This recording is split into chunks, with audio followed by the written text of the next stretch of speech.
안녕하세요. 오늘 저는 베이징 리두라는 지역의 일본 학교 앞에 나왔습니다. 일본 학교가 있는 리두는 한국 학교가 있는 왕징처럼 일본인들이 많이 사는 지역입니다.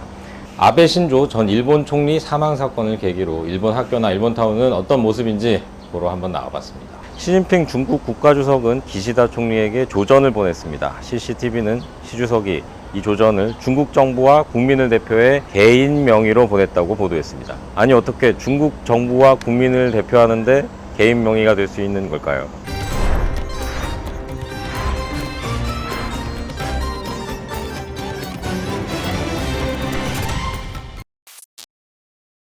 한국이 주변국들과의 관계에서 가장 두려운 상황은 뭘까요? 많은 전문가들이 중국과 일본이 붙어서 한국을 고립시키는 상황을 둡니다. 아주 극단적인 상황이긴 하지만요. 한중일 중에 한국이 상대적으로 가장 상황이 괜찮은 또는 괜찮은 것처럼 보이는 요즘 상황에선 특히 경계해야 할 때라는 생각이 듭니다. 지금은 기본적으로 미국과 중국이 갈등하는 상황에서 한국과 일본이 미국 쪽으로 좀 기울었죠. 그래서 한중 관계나 중일 관계가 악화하고 한일 관계는 좀 나아지려고 하고 있죠. 물론 정부가 이런 방향으로 갈수록 한일 감정은 더 높아지는 것 같긴 한데요. 다시 아베로 돌아가 보면 아베는 한국이나 중국 국민들에게 극우 정치인으로 기억되고 있습니다. 일본에선 사상이나 성향이 어떻든 간에 일본의 국익을 위한 정치인이었다는 평가가 많다고 하고요. 그래서 역대 최장기 총리도 했겠죠. 중국에서도 아베 사망을 대놓고 기뻐하는 사람들이 꽤 많았습니다. 밀크티 1+1 행사를 벌인 것도 있었고요. 중국 공산당 관영 매체들도 이런 중국인들의 반응을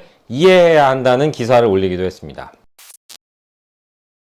하지만 과연 중국과 일본이 계속 멀어지기만 하고 있을까요? 여기서 잠깐 베이징에서 나오는 썰을 말씀드리면, 먼저 중국의 지도부는 아베의 사망으로 인해서 중국과 일본이 더 멀어지는 걸 상당히 경계하고 있다고 합니다. 아베가 사라지면서 중간에서 균형을 잡아줄 무게 있는 정치인을 잃었다는 건데요. 아베는 겉으로는 도널드 트럼프 전 미국 대통령한테 비굴하게 보일 정도로 정성을 쏟았던 인물이죠. 그리고 한국에게는 같이 힘을 합쳐서 중국에 대응하자는 제안을 수차례 했던 정치인입니다. 오히려 우리 정부가 그런 제안을 계속 거절하면서 아베 스토커냐 이런 얘기까지 나왔었죠. 하지만 물밑에선 중국과의 관계 개선에도 계속 공을 들였다고 합니다. 중일 관계의 악화를 상징적으로 보여주는 건 일본명 센카쿠 열도, 중국명 다오이 다오가 있습니다. 간단히 말하면 중일 관계에서 우리나라 독도 같은 지역인데요. 센카쿠 갈등이 정점이었던 건 2012년이었습니다. 아베는 2012년 말에 집권했고 그 이후 충돌도 좀 있었지만 센카쿠 갈등은 사실 계속 수위가 낮아졌습니다. 시 주석이 이번 개인 명의 조전에서 아베 전 총리가 총리 재임 중 중일 관계 개선을 위해 노력했고 유익한 공헌을 했다고 한 건 그냥 빈말이 아니라 실제 기여가 있었기 때문이라는 얘기죠. 그리고 이것도 그냥 썰인데, 일본이 정부 차원에선 미국한테 딱 붙어서 중국을 고립시키려고 하는 것처럼 보이지만 그러면 그럴수록 중국에 진출한 일본 기업과 중국 기업 내지는 관료들의 소모임은 계속 늘어나고 있다고 합니다. 일본 정부가 자국 기업들의 이런 움직임을 모를 리가 없고요. 더 나아가선 보장을 하고 있을 수도 있습니다. 이렇게 일본이 말과 행동을 다르게 하는 건 일본 사람이 원래 그래서 그렇다기보다는 현실에 대응하는 움직임으로 봐야 할 겁니다. 한국 기업들도 당연히 그렇게 하고 있을 거라고 생각하고요. 사실 한중일은 글로벌 공급망에서 당장 헤어질 수가 없는 관계입니다. 일부에선 일본은 중국에 대한 의존도가 낮다고들 하시는데 실제로 통계를 보면 그렇지가 않습니다. 무역협회 통계를 보면요, 중국은 한국에게나 일본에게나 최대 수출국입니다. 두 번째가 미국인 것도 같고요. 한국은 일본에게 3위, 일본은 한국에게 4위 수출국입니다. 10대 수출국을 보면 7개가 겹치고요. 한국은 인도, 호주, 멕시코가, 일본은 태국, 독일, 말레이시아가 있다는 점만 좀 다릅니다. 수출에서 중국의 비중은 한국이 작년 25%에서 올해 5월까지는 23%로 내려갔고요. 그 부분을 싱가포르와 인도가 채웠네요. 일본은 작년 22%에서 올해 19%로 내려갔고 그 대신 한국 비중이 조금 올라갔습니다. 일본이 주로 중국에 수출하는 품목으로는 기계류, 자동차, 반도체, 화장품, 화학제품 이런 걸 들 수 있습니다. 기계류는 여전히 일본의 경쟁력이 세계 최고 수준이고요. 눈에 띄는 건 자동차인데요. 중국은 관세율이 높아서 수입차는 대부분 부자들이 타는 고급 브랜드 자동차입니다. 중국에서 수입차 기준으로 렉서스는 작년에 21만 대 팔려서 1등을 했습니다. BMW와 벤츠가 16만 대로 그 뒤를 이었고요. 물론 렉서스는 대부분이 일본 생산을 고집하고 있고요. BMW와 벤츠는 현지 생산을 많이 하고 있으니까 절대 비교는 쉽지 않습니다. 또 좀 더 들어가면 렉서스는 소형부터 대형까지 다 수입인데 BMW와 벤츠는 BMW는 5시리즈, 벤츠는 E클래스까지 현지 생산이고 그 위는 수입입니다. BMW와 벤츠는 다른 완성차 업체도 비슷하지만 최상위 모델에 최신 기술을 넣고 차례대로 내려보냅니다. 중국에서 최상급 모델을 만들지 않는 이유를 직접 밝히진 않지만 우리는 기술 유출 우려 때문이라는 걸 짐작할 수 있습니다. 참고로 현대차의 희망 제네시스는 작년 상하이 모터쇼를 앞두고 야심차게 런칭을 했는데 올해 1분기 판매량이 298대에 그쳤다고 합니다. 간단히 정리하면 한국은 반도체 석유화학, 일본은 기계류 석유화학 중심으로 여전히 중국 수출을 많이 하고 있습니다. 차이점은 소비재에서 좀 나오고 있는데요. 중국인의 반일 감정이 거센 것 같지만 여전히 많은 중국인이 일본제를 선호하고 있습니다. 이런 부분은 우리에게도 시사하는 바가 좀 있다고 생각이 됩니다.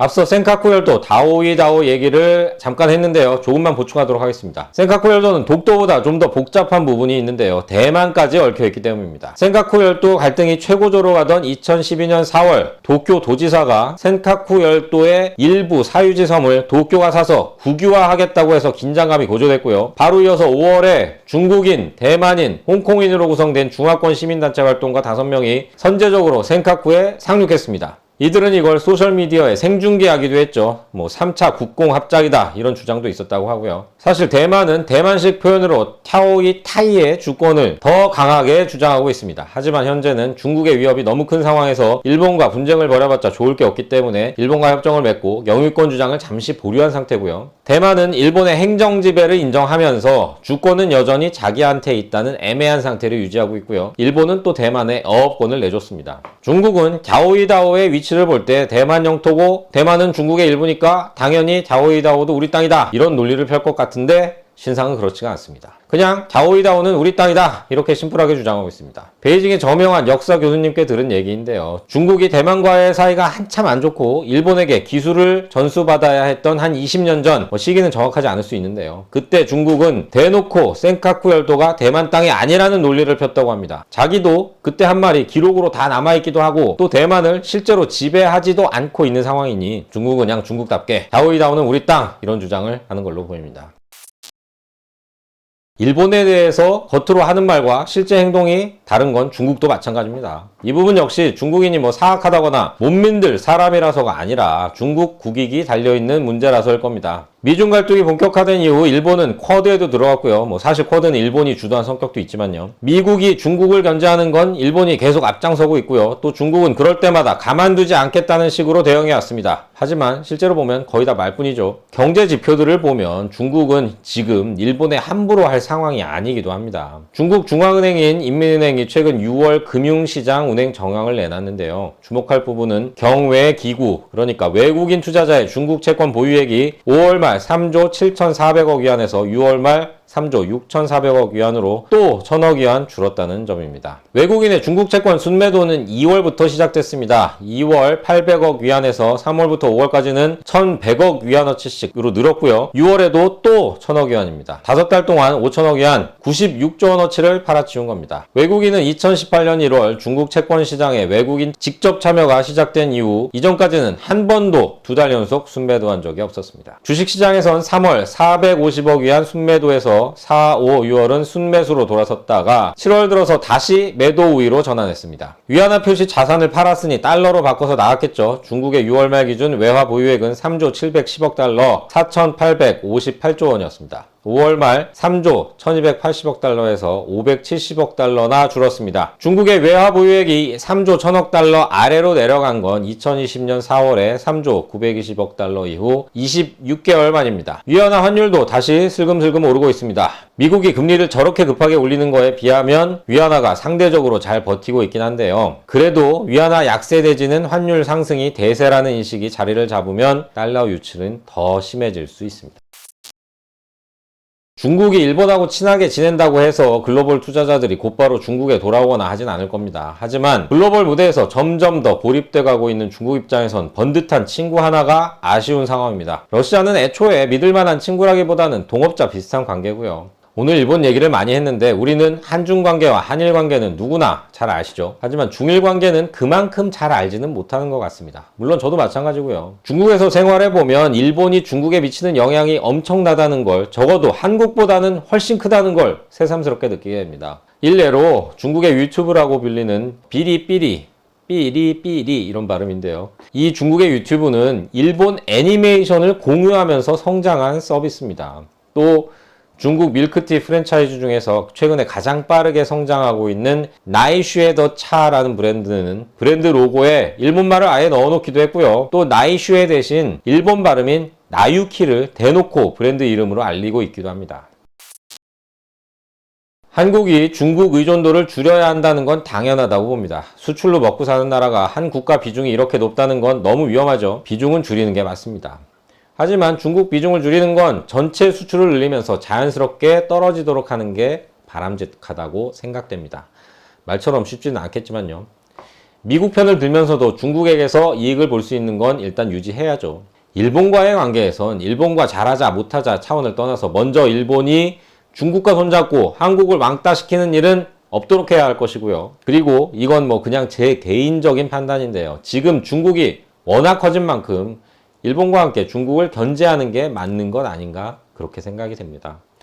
저는 절대 친미도 친일도 친중도 아니고요. 어떤 사안이든 우리나라 대한민국에 가장 이득이 되는 건 무엇일까? 또 우리 투자자 여러분께 도움이 되는 건 뭘까? 이런 생각만 할 뿐입니다. 시청해주신 여러분 고맙습니다.